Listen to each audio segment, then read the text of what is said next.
प्रियो, आप लोगों के मन में यह सवाल तो जरूर आया होगा कि यदि शैतान सारी बुराइयों और पाप की जड़ है तो फिर परमेश्वर ने शैतान को नाश क्यों नहीं किया? परमेश्वर ने शैतान को क्यों नहीं मारा? तो आज हम इसी विषय पर गहरा अध्ययन करेंगे। इससे पहले प्रियो कि हम वीडियो को शुरू करें, आप हमारे Bible stories Hindi YouTube channel को सब्सक्राइब करना और बेल आइकन को दबाना ना भूलिएगा। तो आइए प्रियो, हम वीडियो को शुरू करते हैं। प्रियो, इससे पहले कि हम यह जाने कि परमेश्वर ने शैतान का नाश क्यों नहीं किया, हमें शैतान की सृष्टि के बारे में जानना जरूरी है। बाइबल हमें बताती है कि इससे पहले कि शैतान बनता, वह एक स्वर्गदूत था। इससे पहले कि परमेश्वर पृथ्वी को बनाते, उन्होंने स्वर्गदूतों की रचना की। अर्थात आदि में जब परमेश्वर ने स्वर्ग को रचा, तब उस समय उन्होंने स्वर्गदूतों की भी रचना की। स्वर्गदूतों की रचना पृथ्वी की रचना से भी पहले हुई। बाइबल हमें यह भी बताती है कि लूसीफर, जो बाद में शैतान बना, वह प्रधान स्वर्गदूतों में से एक था। यह यहेजकेल नबी की पुस्तक और उसके 28 अध्याय के 12 से 15 वचन में लिखा है कि लूसीफर सर्वांग सुंदर एवं बुद्धि से भरपूर था। वह तरह तरह के आभूषणों से सुसज्जित था। जब वह चलता था तो उसमें से सुंदर ध्वनि निकलती थी। जिस दिन वह सिरजा गया था, उस दिन उसमें कोई भी कुटिलता नहीं थी। वह अभिषिक्त करूब था जो परमेश्वर के पवित्र पर्वत पर रहता था। लेकिन एक दिन उसने यह सोचा कि मैं अपना सिंहासन परमेश्वर के सिंहासन से ऊंचा करूंगा और परम प्रधान के तुल्य हो जाऊंगा। प्रियो, उसके मन में घमंड और अहंकार आ गया, क्योंकि परमेश्वर ने स्वर्गदूतों को भी स्वतंत्र इच्छा दी थी ताकि वे चुनाव कर सके, जैसे परमेश्वर ने मनुष्य को स्वतंत्र इच्छा दी है। लेकिन जैसे ही लूसीफर ने ऐसा विचार किया, तो परमेश्वर ने उसे स्वर्ग से नीचे गिरा दिया और उसकी सारी सुंदरता छीन ली। प्रियो, अब आप यहाँ सोच रहे होंगे कि जब परमेश्वर ने लूसीफर को स्वर्ग से नीचे गिराया, तभी उसे क्यों नहीं मारा?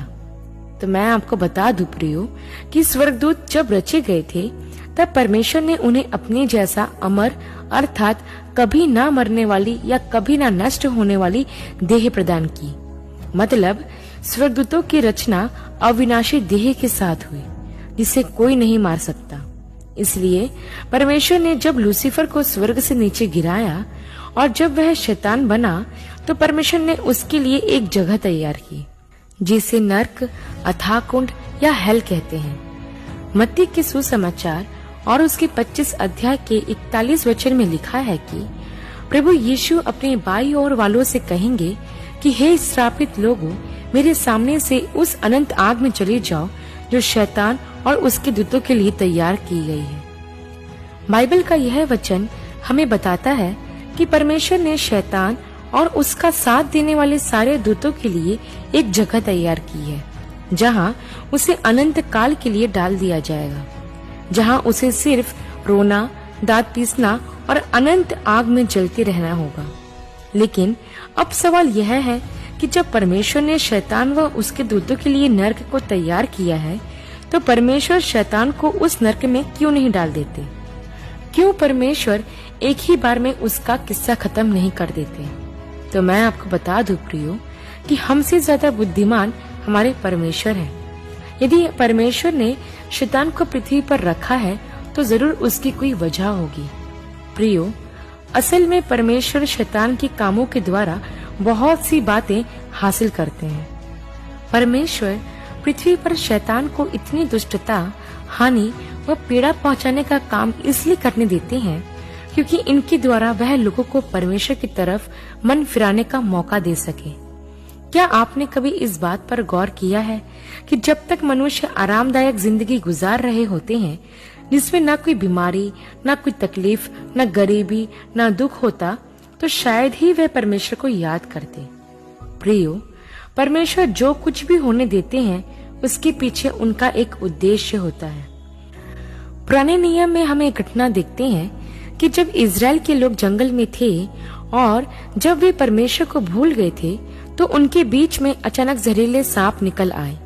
जो उनको डसने लगे। तब परमेश्वर की आज्ञा पाकर मूसा ने पीतल का एक सांप बनाया और उसे ऊंचे पर टंगाया, ताकि जो कोई उसे देखे उसके प्राण बच जाए। तब जितनों ने उस पीतल के सांप की ओर देखा वो बच गए। प्रियो, क्या आपने कभी ये सोचा है कि अगर वो सांप इज़राइल के लोगों के बीच में आकर उनको नहीं डसते तो क्या इज़राइल के लोग मन फिराते? लेकिन परमेश्वर ने ऐसा इसलिए होने दिया ताकि परमेश्वर की प्रजा के लोग परमेश्वर को स्मरण रखें। प्रियो, ऐसे कई लोग होते हैं जो परमेश्वर के बारे में तब तक नहीं सोचते जब तक किसी गंभीर बीमारी के कारण वे अस्पताल ना चले जाएं। तब फिर उन्हें अचानक परमेश्वर की याद आती है और वे मन फिराकर परमेश्वर को पुकारते हैं। प्रियो, कहने का अर्थ यह है कि परमेश्वर शैतान को हम सब के जीवन में काम करने की अनुमति इसलिए देते हैं ताकि हम अपना मन फिराएं और परमेश्वर की ओर वापस फिर जाएं। एक और बात प्रियो, जो हमें यह समझने में मदद करती है कि परमेश्वर ने शैतान को नष्ट क्यों नहीं किया, वह है प्रेम। आप सोच कर देखें कि यदि परमेश्वर उसी समय शैतान और उसके साथ विद्रोह करने वाले स्वर्गदूतों को नाश कर देता तो स्वर्ग के बाकी स्वर्गदूत इसे देखकर डर जाते और फिर वह परमेश्वर की सेवा डर डर के करते। फिर उस सेवा में प्रेम नहीं, सिर्फ डर होता। उन्हें भय होता कि कहीं परमेश्वर उन विद्रोह करने वालों दूतों के समान हमें भी नष्ट ना कर दे। परमेश्वर यह प्रमाणित करना चाहते थे कि वे प्रेमी परमेश्वर हैं। इसलिए उन्होंने शैतान के विद्रोह को सहन किया और उसे तुरंत नष्ट नहीं किया। परमेश्वर स्वर्ग में मौजूद बाकी स्वर्गदूतों को यह बताना चाहते थे कि पाप क्या कर सकता है। परमेश्वर बताना चाहते थे कि पापियों के प्रति उनका प्यार कितना गहरा है। वह बताना चाहते थे कि वह हमसे इतना प्यार करते हैं कि उन्होंने अपने बेटे प्रभु यीशु को भी क्रूस पर बलिदान होने के लिए भेज दिया। शैतान कहता है कि परमेश्वर प्रेम नहीं करते, लेकिन परमेश्वर ने प्रभु यीशु में अपना प्रेम प्रकट करके दिखाया। शैतान कहता है कि परमेश्वर न्यायी नहीं है, उसने व्यवस्था के रूप में कठोर कानून दिए हैं, लेकिन परमेश्वर ने व्यवस्था बदलने की बजाय अपने पुत्र को भेजकर व्यवस्था को पूरा कर दिया और अनुग्रह की एक नई व्यवस्था मनुष्य को दी। शैतान कहता है कि परमेश्वर दयालु नहीं है, लेकिन परमेश्वर ने यीशु मसीह के द्वारा यह साबित कर दिया कि वह कितने दयालु हैं, क्योंकि जब हम पापी ही थे तब प्रभु यीशु मसीह हमारे पापों के लिए मरे। प्रियो, एक बात हमेशा ध्यान रखें कि परमेश्वर किसी को भी अपनी सेवा के लिए मजबूर नहीं करता। वह नहीं चाहता कि हम चर्च में उसकी आराधना करने डर की वजह से जाएं, बल्कि वह चाहता है कि हम उसकी सेवा प्रेम से करें। इसलिए परमेश्वर ने वचनों में हमसे सबसे पहली और मुख्य आज्ञा यही दी कि हम अपने सारे मन, अपने सारे प्राण और अपनी सारी बुद्धि से परमेश्वर से प्रेम करें। परमेश्वर की इच्छा है कि हम सबसे ज्यादा उससे प्रेम करें और प्रेम से ही उसकी सेवा करें। यह परमेश्वर का प्रेम ही है जिस वजह से वह धीरज धरे हुए हैं, ताकि हर एक को मन फिराव का मौका मिले और एक भी नाश ना हो। प्रियो, अब आप सोच रहे होंगे कि फिर परमेश्वर शैतान का नाश कब करेंगे। तो मैं आपको बता दूं कि जब प्रभु का 1000 वर्ष का शासन पूरा होगा तब शैतान को कैद में से छोड़ा जाएगा, क्योंकि जब प्रभु का 1000 वर्ष का शासन होगा तब शैतान को कैद कर दिया जाएगा, लेकिन 1000 वर्ष के बाद उसे फिर से छोड़ा जाएगा अंतिम युद्ध के लिए।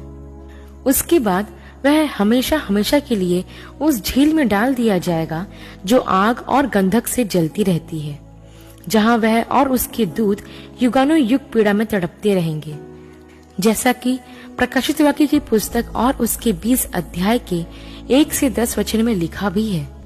प्रियो, ऐसा नहीं है कि परमेश्वर कुछ नहीं जानते। वह सर्वज्ञानी परमेश्वर है। वह आदि की बातें अनंत से जानते हैं। वह जानते हैं शैतान क्या कर रहा है और क्या कर सकता है, लेकिन वह उस सीमा से बाहर कुछ नहीं कर सकता जो परमेश्वर ने उसके लिए निर्धारित की है। एक दिन आएगा जब परमेश्वर सब कुछ ठीक कर देंगे। एक दिन आएगा जब शैतान हमेशा हमेशा के लिए आग की झील में डाल दिया जाएगा। एक दिन आएगा जब शैतान का राज्य पूरी तरह से नाश किया जाएगा और परमेश्वर हमें अपने राज्य में ले जाएंगे और उस राज्य में शैतान का नामो निशान नहीं होगा। परमेश्वर एक सृष्टि में अनंत काल तक हमारे साथ रहेंगे और जहाँ प्रभु रहेंगे वहाँ ना तो दुख होगा, ना पीड़ा होगी और ना बीमारी होगी। परमेश्वर हमारी आंखों से सब आंसू पोंछ डालेंगे और अनंत विश्राम में हमें ले जाएंगे, जहाँ सिर्फ आनंद ही आनंद होगा। आशा करती हूँ प्रियो, यह वीडियो आपके लिए आशीषमय रही होगी। अगले वीडियो में एक नए विषय के साथ आप सबसे फिर मुलाकात होगी। तब तक के लिए आप सबको जय मसीह की।